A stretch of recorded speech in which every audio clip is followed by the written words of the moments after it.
Welcome back to the channel, guys. Today I have another unboxing video for you guys today. Today we have a Magpul Ctr Stock. And from the outside, you can tell here it is black. Nice little box. Looks like it's the type of packaging where it's going to slip out.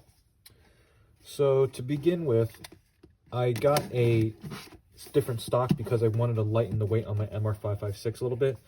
As much as I wish to put this on my LWC other, I can't because that would turn it into an NFA item, and that's illegal in New Jersey. Oh, so there's two layers of packaging here. But yeah, the MR556, it's a little bit heavy from the factory, from the start already. I've already lightened out some of the front end weight by putting the Geisley SMR rail on there, and then by swapping this stock out, it should be the same. So here is a little warning label. It's talking about the difference between your buffer tube. So on your buffer tube, there's either going to be mil spec or commercial spec. Mil spec is going to use different grade materials, and I believe it's a little bit thinner. Yeah, so it's 1.15 inches in diameter as opposed to the commercial tube being 1.17. So when you're purchasing your stock, make sure you determine what kind of buffer tube you have on your rifle, whether it's commercial or mil spec, and then you can figure out which kind of stock to buy from there. So in the box, nice packaging, good stock.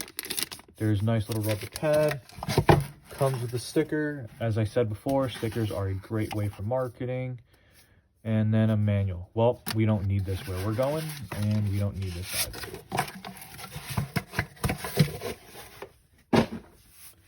So from here, unboxing it out of the plastic. So another reason why I chose the CTR stock over the MOE is because it has this secondary little thing here. So this piece here, you can actually use it to lock in, so there's absolutely going to be no shifting in the forward or backwards area of your stock. And as you can see right here, this is how you unlock it, and then once your stock falls into place, you can click that and lock it down.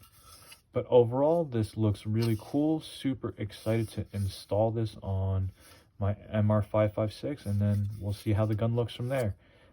Thank you for watching. Please comment, like, subscribe. Let me know what you'd like to see next, and stay safe.